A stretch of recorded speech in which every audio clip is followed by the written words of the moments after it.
Calabasas Capital Investment Bank, the School of Management at the California Lutheran University, CBIZ Evaluation Services, the accounting firm of Crowe Horwath, the law firm of Fox Rothschild, the Pacific Coast Business Times, the law firm of Feldman, Berman and Schwartz, the accounting firm of Singer Lewack, the law firm of Stubbs, Alderton and Markleys, and Union Bank. Thank all of our annual sponsors.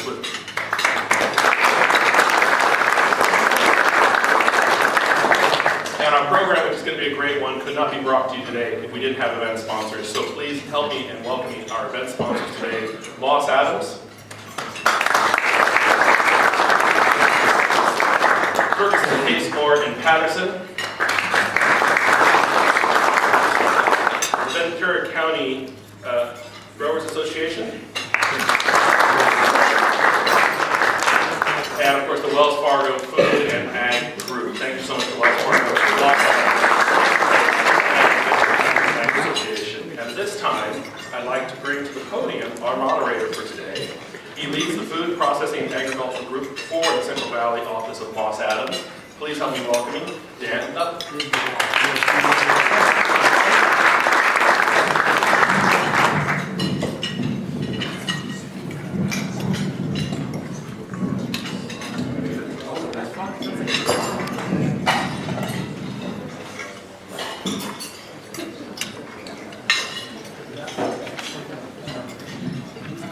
Thank you, Jeff, for the kind introduction. When I was invited to moderate this panel today, one of the enticements they provided me was they promised me a hearty breakfast. And they've come through, haven't they? All right? So we got a good breakfast this morning. I really marveled when I sat down at the table today and saw the program. And the program said in front of you, the Bumpy trip from field to fork. And that's what we're going to be about. But when you look at and you get a chance to listen to our distinguished panelists today, you're going to find these gentlemen and their companies smooth that road. Their goal is to smooth that road and get food to the consumer in the most efficient way possible. And I think you're going to enjoy each one of their presentations. As the panelists can come up and take a seat in the front of the group here, and we'd like to start out with have each one of the panelists introduce themselves and give a brief comment about their background and their company. So Joe, you've got the first seat at the table, so let's start with you. Thank you very much. Hear me okay? Great. Thanks for having me here today. I appreciate it. Thanks for the invitation. I'm Joe Romley. I'm the CFO at Limonera Company. I've been here about 5 years now. Before that, I spent most of my career at big CPA firms, Deloitte, and some middle market firms. And decided to leave public accounting. It got too frustrating for me in 2010 and joined Limonera at that time. And Limonera actually was a client of mine back in 2004 where I had a few different agricultural businesses, and so that's how I came to join the ag space. It's very interesting because everybody's got to eat, so it's very tangible. It's something I've always liked being a part of in that kind of business sector.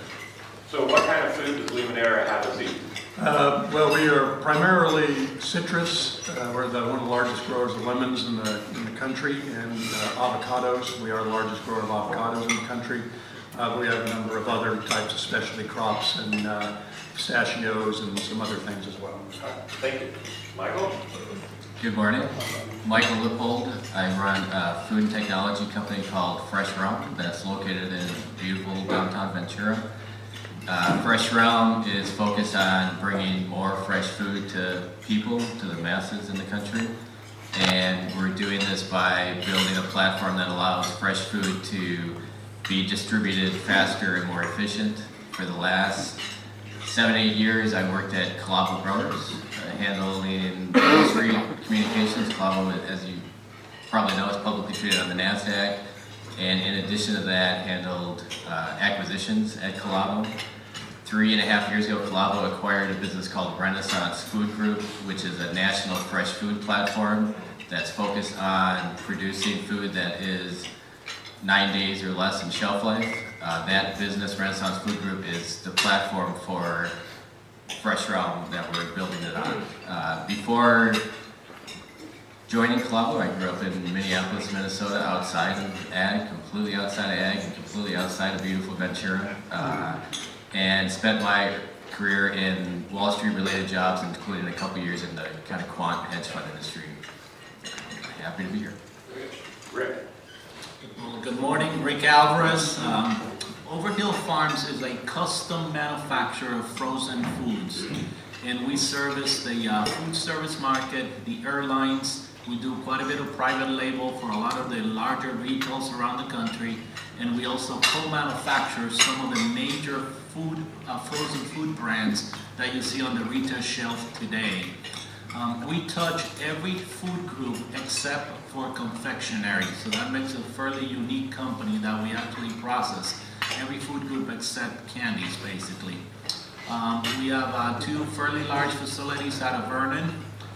One plant is a protein plant where we add value to all the proteins, and the other one's the meal converting facility.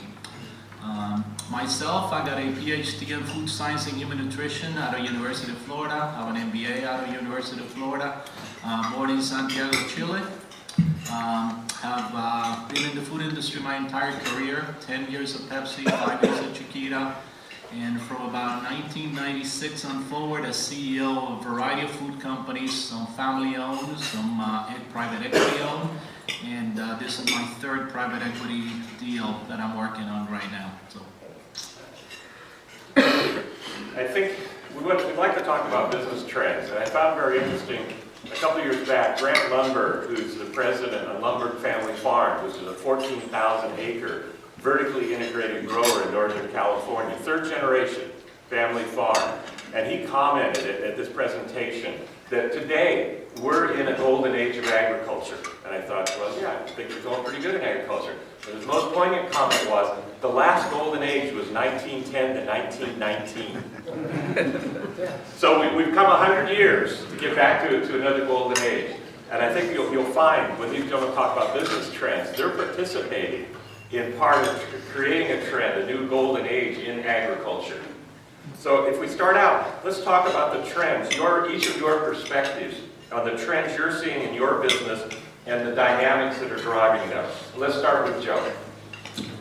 Well, it's interesting, Limoneira, I think, has seen both of the golden ages, because we were formed in 1893, so we're going into the second one. I wasn't there for the first one. The trends are very interesting. I think, I would agree, I think some of the things that we're seeing are a globalization, not unlike any other business or a lot of other businesses. 25% of our business is international, Japan, China, Korea. So quite a bit of global. In fact, that's where we see a significant amount of growth in our business. You know, our business being lemons a lot is fairly steady. Avocados has probably doubled or more in the last several years, so that's definitely not steady, continuing to grow. We have 1,200 acres of it, so we're not necessarily growing in that space, but it's almost an insatiable demand for avocados. But what we're seeing in citrus in general, food in general, is as globalization takes hold in a lot of countries maybe who were, let's say, third world or otherwise lower economic status now become more middle class. China, we all know what's going on there. They, like us, like to go out to dinner a lot and like to consume better foods and quality citrus. So I think that's number one. I think just the regulations that are just a normal part of any business certainly is something as a trend in the agricultural space that we have to deal with. California and the drought certainly is no exception. So just dealing with government regulations and oversight, food safety, that type of thing. So I think those are probably two trends that we're seeing that we're, I think, successfully dealing with in our business and managing through it. Rick, let's make it your turn now. What are some of the best products for you today? We've had a lot of interest in all types of ethnic type products, more than just the Italian and Mexican flavor profiles. We're getting a lot of requests for Korean flavors, Asian flavor profiles out there. High protein has become the buzz recently. So a lot of the retailers are adding a bit of private label products that are on the high protein side. All types of proteins, but because of the pricing of beef, we've seen a lot more chicken containing products out there recently. Anything related to health and wellness, yes, it is a trend, more than a trend.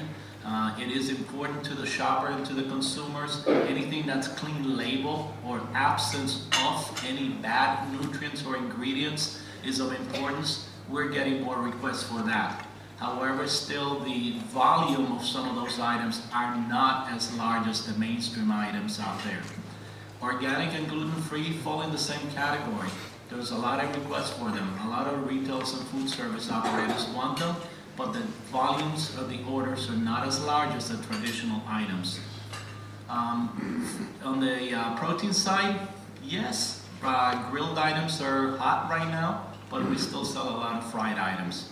There's still a lot of requests for fried containing items, different type of batters, a little bit of lighter batters, perhaps gluten-free batters, but still fried items. More bold flavors, spices, seasoning, and blends, more balanced flavor profiles, but more bolder flavor profiles are hot right now. And lastly, perhaps some more handheld convenience items. So there's quite a bit for the shopper and the consumers to choose at retail and at the food service establishments.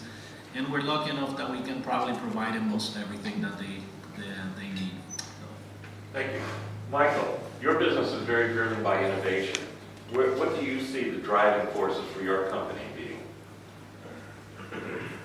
Innovation for sure, and to give a little background briefly on what Fresh Realm kind of birthed out of. Again, Calavo acquired a business called Renaissance Food Group, which is a national platform of fresh food making facilities, and how their business operates and runs, I think, is really important to understand. What they have perfected is just-in-time, actually on-demand production and just-in-time delivery. What that means is national retailers, whether it's Trader Joe's, Costco, Safeway, Kroger, can order food as late as this morning. They take the order and they make it just in time that day, and at the end of the day it goes on the truck nationally. What this means is they're able to deal with short shelf life product. Think of product that dies in 9 days. So that really high-end fresh food that you might see at the Trader Joe's or a local Rouse here, that's what they produce. And what Fresh Realm is adding innovation to that model. Their model is focused on lean manufacturing, efficiency, less waste at the plant level, but as soon as that food gets to the end of their process and the end of their plant, that food goes in a corrugate box, and everything that's kind of fresh and lean about their plant ends the moment that corrugate box leaves that facility, because the way we distribute food is not too much different than how we distribute food many, many decades ago, and that food that's fresh and ready to eat goes and it sits at that Trader Joe's or that Kroger distribution center for 2 or 3 days. It leaves that distribution center and it goes sits at that grocery store for 2 or 3 days. Then in a world where we have everything else delivered to us, we then need to drive to the grocery store and get this food that is now, instead of 1 day old, it's 5 or 6 days old. The innovation that we're adding to fix that is kind of 3 main parts. One, we have built a large technology platform called the Fresh Realm Cloud. And what this does is it brings all of the different players in the fresh food ecosystem to come and communicate on the same platform. The person that makes the food, the one that packs the food, the one that delivers it, the one that sells it, and even the shopper that ultimately orders the food. The second main part of innovation that we have is the Fresh Realm Vessel, which is over there on the table. And what the vessel does is allow us to leverage existing delivery infrastructure. Think FedEx or UPS or United States Postal Service that comes to our house every single day and comes to our schools or our offices every day. And for the first time really allow us to ship food at refrigerated temperatures, say 33 to 41 degrees on that common carrier. And the third innovation, I don't know if it is necessarily innovation, is we focus a lot on collaboration and connecting key parts of the food industry that currently exist. We look at businesses like Amazon Fresh or some of these other, if you're not familiar with them, there's a lot going on in food and technology, and a lot of these businesses are trying to rebuild the industry. And I guess what our belief is, if we add technology and add a little innovation, we can kind of connect the current industry more efficiency. So technology, thermal shipping, and collaboration are the 3 innovation things that we're focused on. I think people should be sure before the morning's done to go over and take a look at the vessel. I was very pleased to see you had it here. so I get a look at physically what he's talking about as a part of the delivery chain, because it's very different and very innovative process. All of us in business face headwinds. We face challenges as we move to the market and we try and execute on our strategies. What I'd be interested in from your respective spaces within agriculture and food, there's many headwinds. People are an important component of this process. And there have been labor issues, and the Healthcare Act brings another set of challenges to the industry that each of you face. In addition, how can we talk about challenges, but thinking about the drought and the impact the drought has on each of us in agriculture and the delivery of food? So I'd be interested in seeing which headwinds you see are most challenging for your business, and most importantly, what's your solution? How's you going to be tackling these headwinds to be successful? And Ricardo, why don't we start with you? We have faced a lot of headwinds, especially since the 2008 economic recession. The biggest is the change in the consumer. We have a consumer that has become significantly more frugal. They are a lot more pickier on what they buy and how they buy that product. So many of us in the industry have had to adapt to that change in consumer. So our sales to the retail environment are different what they used to be in the past. Our offerings are a little bit different, and we are significantly more shopper-oriented than we used to be in the past. So many food companies that were not branded companies have become significantly more shopper-oriented in order to get in tune with those changing needs of the consumer out there. The other bigger large headwind is the commodities. Incredible swing of commodities in the last 18 months. Dairy and beef has been quite a roller coaster for the industry. The dairy has come down a little bit, but beef, we're still going to have headwinds on beef for the remainder of this fiscal year. We're lucky that at least chicken and pork has come down some. Some of the vegetables are kind of flat, maybe slightly up. So due to the drought issues, so we do experience some of those drought issues that happen here in California, and some of the global issues when it comes to some of the commodity markets that we follow. On the food service side, there's been an uneven recovery of restaurants. QSRs, some of them are doing well, some of the mid-scales are not doing as well. Our business has both of them, so we've had to adapt to some of the changes in the mid-scale restaurants and some of the newer needs of the QSR restaurants out there. For example, if you go or eat at a Panda Express, we supply about 50% of all the proteins around the country. So our business in the protein side and the QSRs is significant out there. From the non-food, non-product side of the area, workman's comps in California has become extremely expensive out there. And some of the changes of the labor laws, including the new one that went into effect in January about temporary agencies. We all need them, we all use them, but now we're going to be responsible if there's any issues that the temp agency does not handle. That individual can sue both of us now.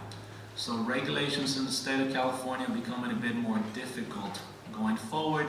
And we're challenged by that. We work with our temp agencies, and in turn we work with our union to make sure that we're keeping everybody happy, basically. So we appreciate you working with California. Some people are headed to Texas instead, right? So we appreciate your Joe, what kind of challenges do you see there where you're going to be taking on?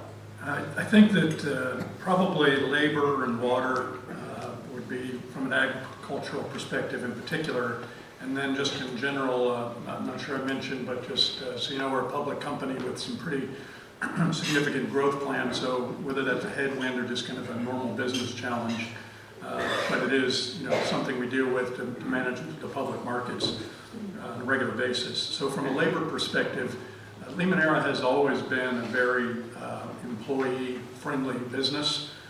Long before, you know, the Affordable Care Act and otherwise as it came about, we've had very good benefit plans, 401k plans, pension plan, which is now frozen, but we, you know, made our 401k plan richer. We'd probably pay at or above market rates for any position to speak of in our space. Most of our employees, have been with the company 20 plus years. I've been here 5. I'm probably one of the newest people at the company. Literally, we do an annual kind of recognition of people who've been with the company for a long time, and it's not unusual at all to have 40-year employees and multiple generation employees. So I think that's one thing that gives us some advantages.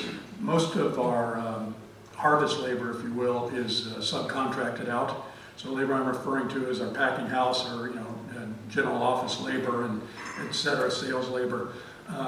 But still, we've got these great relationships with our subcontractors and have high standards for how they treat their people as well. I think another area from a challenge standpoint is the drought, and although I think it's over because it rained this past weekend. But What event is satisfied? Exactly. Although I heard driving in that the snowpack is still 10% of normal, so I guess it's not over. But one of the things, whether we've been lucky or good over the years, and it's probably both, all of our properties are located in locations that have secure water, adequate water in every location. So today, that isn't causing a significant problem for our business. But if the drought does continue, it certainly will. It is driving up some of our costs because from us, we've got groundwater primarily. We have some property in Arizona, so we take water from the Colorado River. We take water from different federal and state man-made rivers, if you will, and aqueducts. So those have been curtailed, and in that case, we have wells that we drill from. So drilling costs and maintenance and so forth. So we are seeing some cost pressures there, but so far it hasn't had a particular impact on the business other than that. But we are starting to see some interesting side benefits of disadvantages that the crops just don't do as well. They don't like sprinklered water as opposed to rainwater. So it's interesting and certainly uncharted territory, although it's California and it is a desert, so we kind of think are in pretty good shape. Pests are always an issue as well. I was thinking as I was saying that, some of you may have heard of something called ACP. It's Asian citrus psyllid. It's a bug that it could be, if it goes a certain direction, starts to create a disease. It's called HLB. I know this is all I know of the Chinese language. Hong Long Bong. I think somebody here has a business card that has that. But anyway, it could be quite serious if these two things work together and affect the citrus industry. But again, crops, citrus and otherwise, for years have had challenges around pests and so forth. So while it is something we're keeping our eye on, we hope that'll be something that we'll manage through. And then just as I said, in general, any public company has to deal with the analysts and public expectations. And I think that it gives us a particular challenge as an agribusiness. This is highly seasonal, dependent on weather, depending on commodity pricing for our products. So as opposed to other businesses, which probably aren't any that can say this, but how many widgets did you produce this quarter, and it's just kind of standard. That's probably not a real business, but we certainly are on the opposite spectrum of that, of quarter on quarter, year on year, season on season. The production varies, pricing varies. So it's something we deal with, but it's we just have to communicate well, and we try to do our best to do that. Michael, what are the challenges in your business and how are you tackling them? So I don't want to downplay water or labor issues, but our business is a little bit different. We're not growing, we're not employing a mass amount of people. I kind of mentioned collaboration. What we're really focused on is finding good partners and good relationships that can focus and really understand those issues. And tied to that, I think the other thing that we can do is provide them the opposite of a headwind, like add efficiencies to their business or help add efficiency to the industry. And two examples, right now when you go to the grocery store and you spend $100 of that kind of fresh prepared food that's in the vessel, and like I said, you might see it at Ralph's or Trader Joe's, about $50 of that goes to the food maker, and the other $50 is distribution, corporate overhead, brick and mortar, and then a big part of that is food waste. Food waste is becoming a bigger topic in this country every day. You're starting to see more news about it, and you'll see buzz kind of headlines that says 40% of the food we produce in this country is ultimately wasted. I kind of we kind of throw it out there and say we can do a lot better than that. And if you can eliminate food waste, you can improve the water issues. You can improve a lot of these other issues that people deal with. And the way we do that, so I brought this example of fresh food is made at the food making facility. It goes sits in a Trader Joe's. It goes sits behind the store, and then ultimately it gets to your house. That path along the way, just that distribution of 5 or 6 days is probably wasting about 15 to 20% of the food that goes to the store. So when you go and buy that fresh prepared item, you're actually not buying one, you're buying 1.15 or 1.2. And not only is food waste an issue now, I think as people consume more and more fresh food, that food waste number is going to go up. I go back to how I used to eat food as a child. I was one of 5 kids, and every Sunday, and not every Sunday, one Sunday a month, the 5 of us and my parents would go to the grocery store, and we would load up like 2 or 3 grocery carts of frozen food. We had a freezer outside, we had a freezer in the basement, and we had the freezer in the kitchen. That's what we ate for the next month. You go to my freezer now, there's ice cream for the kids, and that's about it. Maybe some frozen fruit, and that food waste problem is going to go up because perishable food is going to waste higher. And I think, not answering your question directly, but I think the place that we can help some of those headwinds is to look at the places that we can be more efficient in the industry. And you compare food of how we work today, and you compare it to 20 years ago and 30 years ago, and there's not a lot of change in a lot of the different areas. And compare that to other areas of how we shop for other things, or how we pick an industry, look at the phone in your pocket and contemplate how other industries have changed. And I think that the challenge is, can we add efficiency to kind of challenge some of those headwinds in a positive direction? I think there's a lot of opportunity. Rick was really getting enthused when you were talking about 3 freezers at the house, and then his heart went, oh, when you reduce down to 1. Each of you have a different delivery method to do it.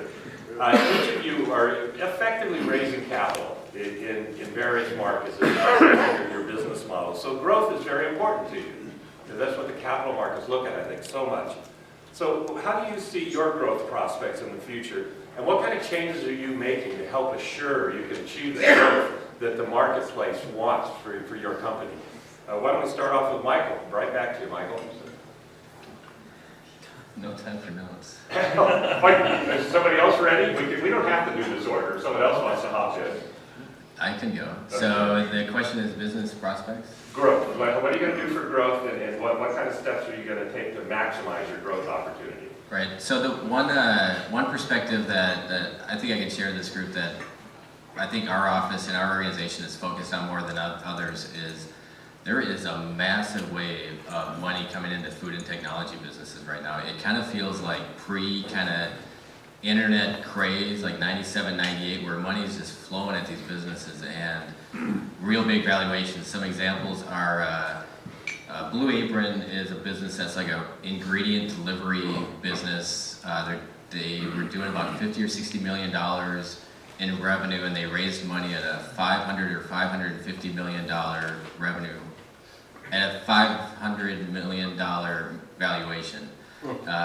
Instacart is a delivery mechanism that's kind of like your personal shopper. They'll drive to the grocery store, pick the food up, and bring it to your house. No really increase in value add or fresh or anything like that, just almost like a personal shopper. In December, they raised money at a $2 billion valuation. They raised $220 million at a $2 billion valuation off of doing just north of $100 million in 2014. And these are just like 2 examples of a whole bunch of different businesses that are doing that. And growth prospects for us and capital raise is to recognize that there's a lot of new players, and they're Silicon Valley people, they're New York people that are trying to look at food and trying to add technology, and we're a little bit different where I think we have a lot of food experts in our industry, but I think what we need to be focused on to be competitive is to be really agile, recognize that the winners today might not be the winners tomorrow, and the way you think the industry is going to evolve is probably not going to be the way the industry is going to evolve. And to do this, there's a couple different things. Being agile, bringing in the right people. We brought in a bunch of people that are actually, we have really good food people, and then we brought in people that are not food people. And I think that's key, and the industry is changing, and it's not, you don't really see it in the public market. I don't think the public market's seeing it yet, but the private equity, venture capital money, there's some change going on. And the two examples in non-food that maybe people are starting to see, Uber is one that is changing the way taxis or drivers or even the way we deliver our cars, or Airbnb. I kind of view food ultimately kind of playing out in some of those passes. Not exactly sure how it will happen, but it's changing, I think. How much capital have you raised recently, Michael? So Fresh Realm to date has raised $11 million, and we'll raise more. We need to raise more. They're expensive projects, and so if anybody's got like $20 million, Michael, take a break right now and visit with you. let me know. Joe, what do you see your prospects as Limoneira for growth over the next 5 years, and what are you going to do to maximize that opportunity? Limoneira has quite a bit on its plate besides agribusiness. That is probably our core business. That's the one that's been around for over 100 years. But over that period of time, we also have spent some time in the real estate development business. So today, Limoneira is an agribusiness with some significant real estate development activities going on. And also the third segment is our rental business. In some ways, I kind of have referred to Limoneira as a 100-year-old startup, because in 2010, we left Sunkist as kind of the co-op we marketed all of our lemons through and became independent. In 2010, we became a public company after 100 years. Didn't raise any money, but because we had over 500 shareholders at that time, that was a rule. You had to start filing with the SEC. So we listed on NASDAQ, split the stock, became a public company. And I say that because those two things at the same time, then we, I think, launched very seriously into a strategy to grow the business significantly, to take our agribusiness from, we measure lemon production in cartons, so from 2 million cartons a year to 10 million cartons. And we plan to do that now. It's less than 10 years, but at the time it was 10 years. And a lot of the capital from that will come from some of the real estate development projects we have going. One in particular is in Santa Paula, just not very far from here. 1,500 unit master plan community that we expect to generate over $100 million as we sell that land over the several years of that development project. Those proceeds get funneled back into Limoneira ag space to grow those targets we're talking about, as well as into our rental portfolio, which if you look back over the history of the company, it's changed a lot, but back in the day, the ag workers, part of their comp was to get a house. So we've got 200 houses on our various properties that today we rent fairly modestly, but we rent, and so it's a nice source of cash. We're growing that, as well as another part of this 1,500 unit piece of property we have across the street as commercial, so we'll probably own that as rental property. So these all fit together to kind of normalize from the rental space some of the volatility from ag and create together a much larger business. Today, that capital is coming from, one, our first equity raise. As I said, we were a 100-year-old startup, so we did our first raise in 2013. We went to Wall Street and around the different capital markets and sold 2 million shares. That was as a road trip, and the whole thing was very exciting and certainly a big step for the company. We also have, excuse me, as an agribusiness, very favorable terms with our banking relationships.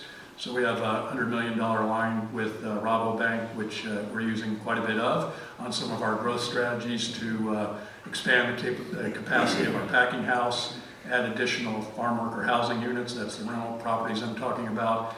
So I would say we have a lot on our plate from a growth standpoint, and we feel very good about those things going the right direction. And it's an exciting time at Limoneira from a growth standpoint. Rick, what do you see as your growth prospects over the next 5 years, and how are you going to maximize that opportunity? Well, we see the growth in the three areas that we play in. On the food service side, there's quite a few of the medium-sized QSRs and or mid-scale restaurants that are needing products like more slightly prepared or more prepared items to relieve some of the labor out of the back of the house. You might not notice it, but airlines are putting some more meals into their flights.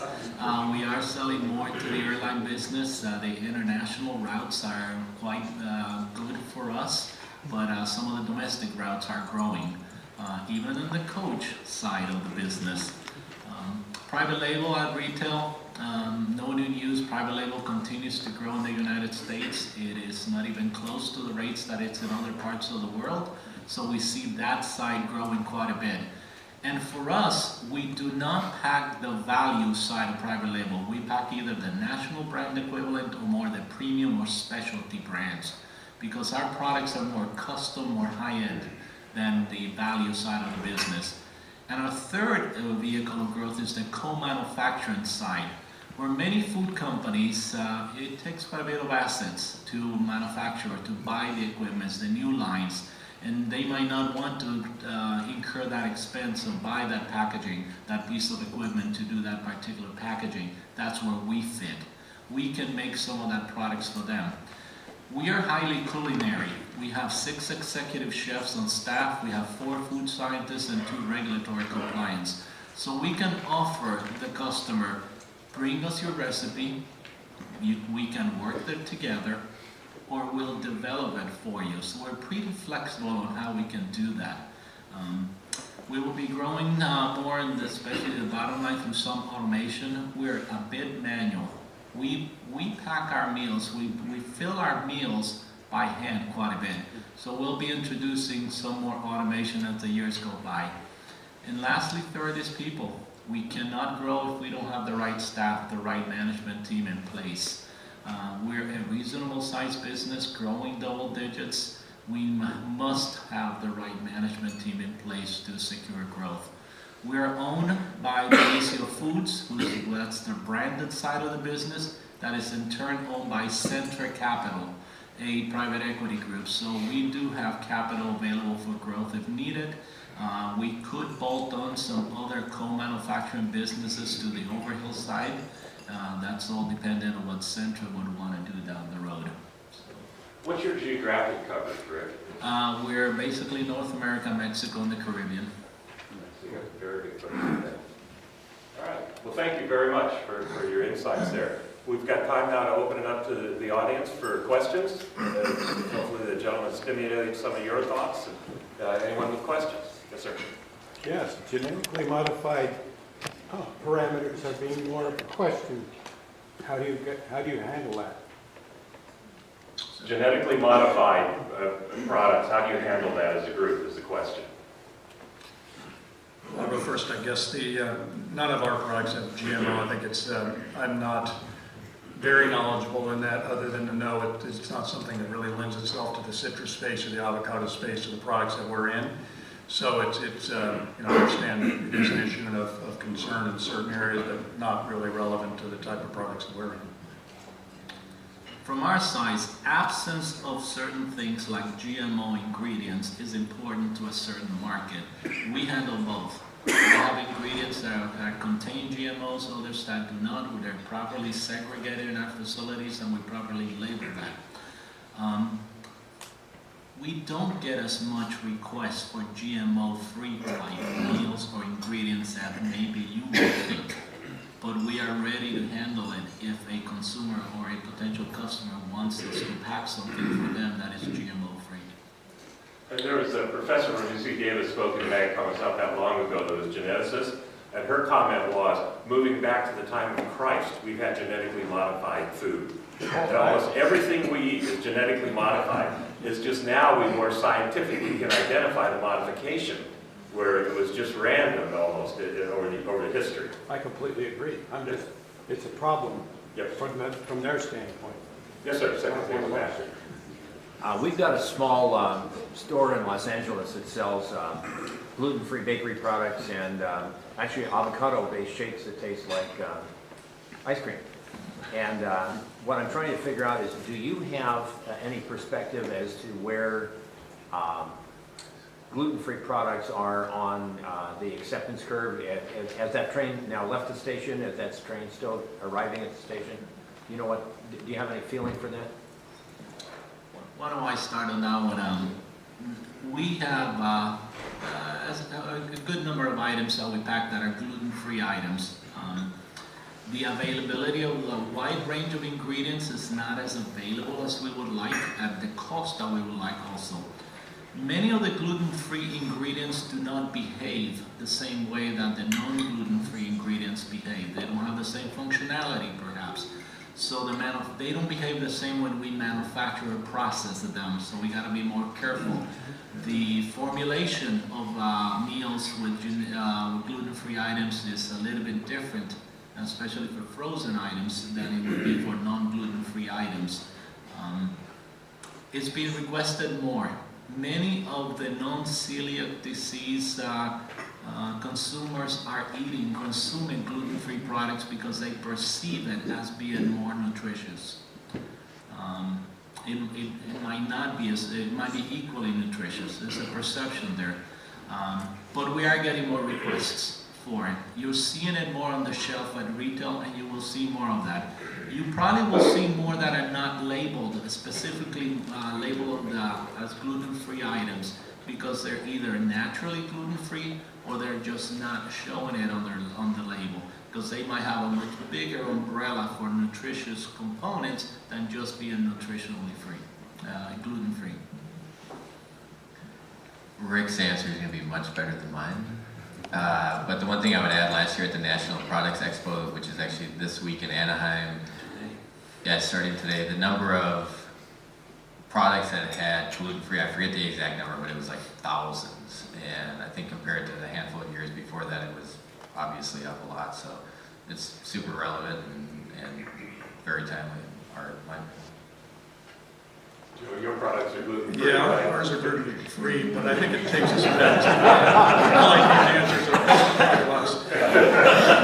I think it takes us kind of back to the beginning of the question that started those trends in our space, and I think that trend of gluten-free and sustainability and GMO and food traceability, food safety, these are all trends in our space that all of us in some way or another are dealing with. And I think even deeper into that is for a number of years the food and agricultural business is becoming more and more sophisticated. And ultimately, you know, as any business, you have to understand your consumer and your customer and be able to respond to their needs. And in today's age of, you know, instant information out there and instant desire and Facebook and social media, you know, it just shines a spotlight on all these things that much more. So it doesn't affect us directly, but I think it affects all of us one way or another. It's just another trend in the food space. Yes, sir, right front here. Thank you. Question to mostly, I guess, Mike. Innovation and technology are relatively easy to copy. How do you see intellectual property protection, specifically for your model and for the products that you make? They can be easily replicable somewhere else. Right, good question, and I think the simple answer is you get patents on things. We have a patent pending on the vessel, but I think over time that probably doesn't hold up. I mean, the vessel, multi-million-dollar project, couple-year effort of bringing in the right people, but you know, give Amazon 6 months or give Google 9 months or whatever it is, they can end up replicating. But I think the IP for us really comes in the power of the network. You know, you look at Facebook or Instagram, can somebody copy those technologies? Yes, but what they can't copy is the network of all the people communicating on the same space. So our IP is bringing in the right parties, getting them to kind of build around our technology, build around our standards, and just create a network. You know, you can't really take the maker out without connecting to the packer. You can't take the merchant out without connecting to the other ones, and that's what we're focused on, getting people networked onto the same platform. Is there a second table? This is for Joe. What do you think of today's pricing for ag land?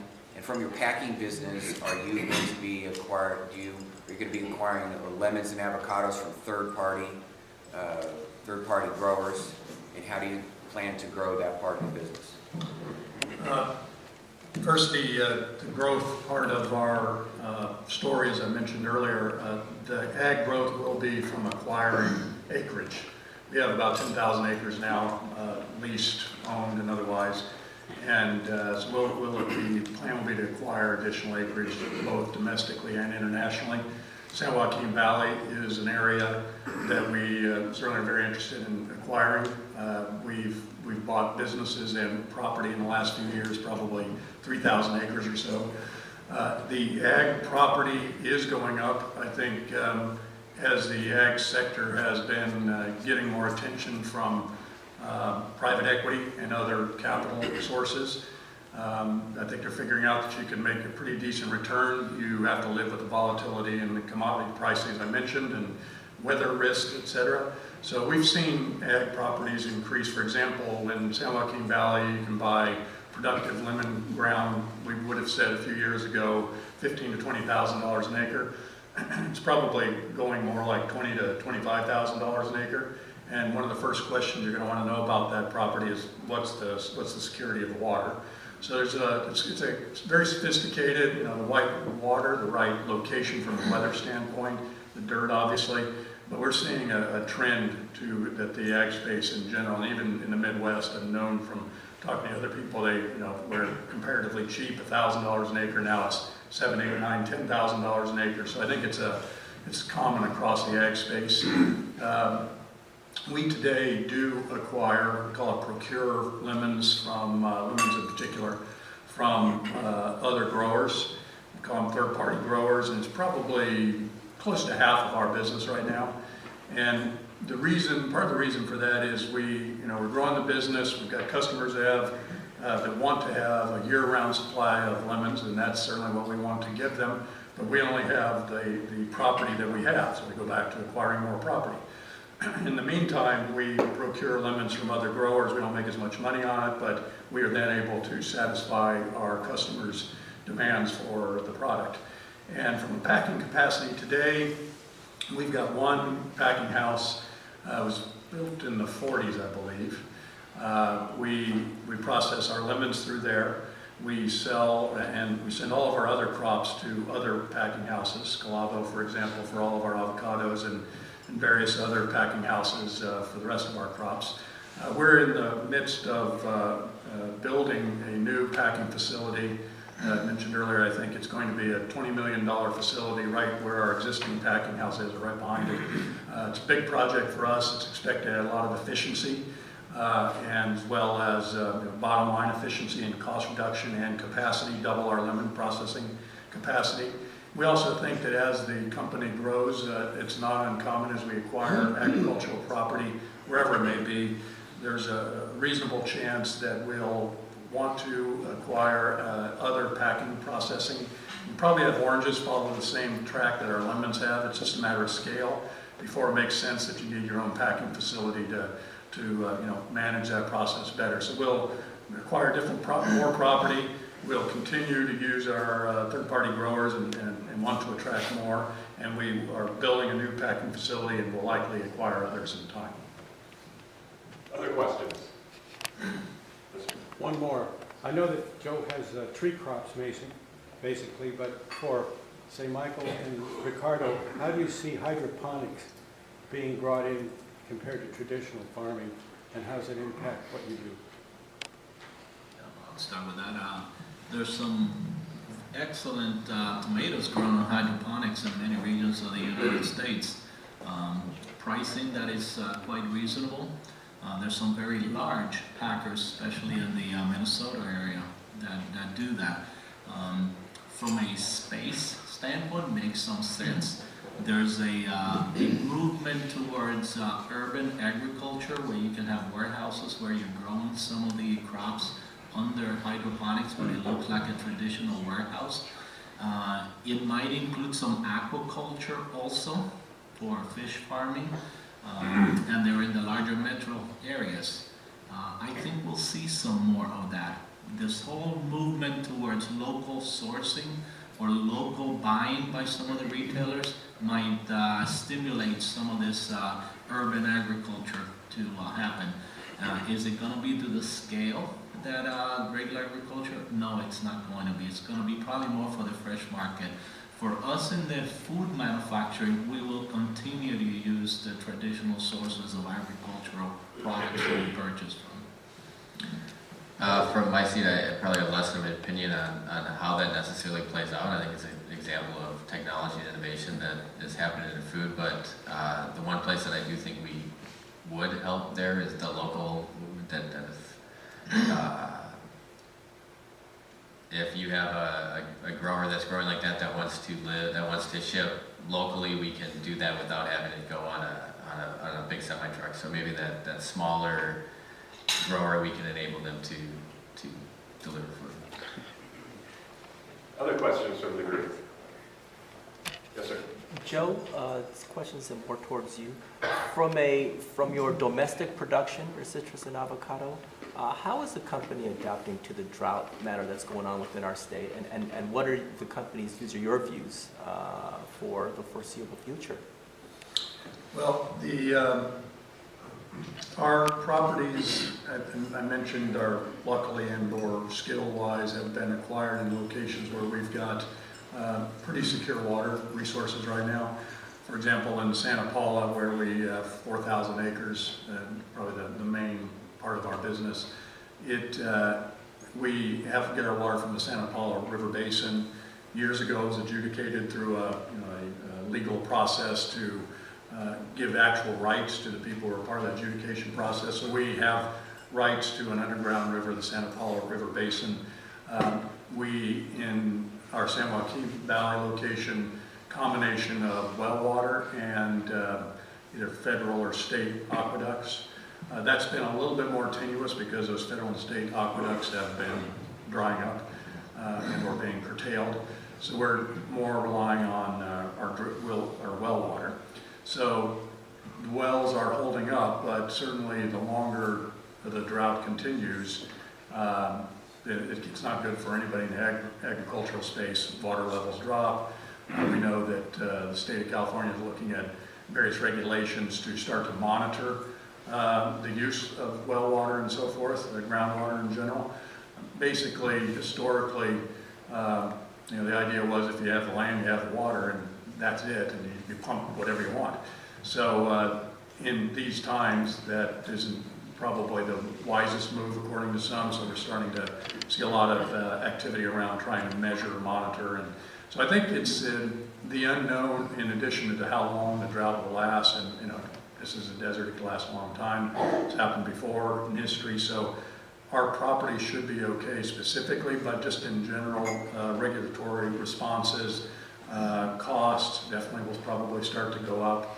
And so there's a lot of unknowns there. We try to communicate exactly what I'm saying in our public issuances as a public company, but there's probably more unknowns than knowns in this area right now. There was an economist spoke recently on the water issue in California. One of the interesting points that he made is the data that we talk about in water and water use, when they breaks it down between ag, urban, and that's only half the water in the state of California. It's only half the water. There's a whole other half of water that they call uncaptured, that rolls out to the sea. So part of the process is we have to focus on the full amount of water that our state receives and look at storage. If we had been working, his point, if we've been working on storage and implementing more storage over the last 20 years, we could get through this drought relatively seamlessly. But he had a chart that just showed the tremendous amount of water that just flows out to the ocean in Northern California, uncaptured. We need to start talking about the data point of all the water available, not just the captured water as we analyze it. Other thoughts or questions for the group? Well, I want to thank the panel for your sharing your ideas.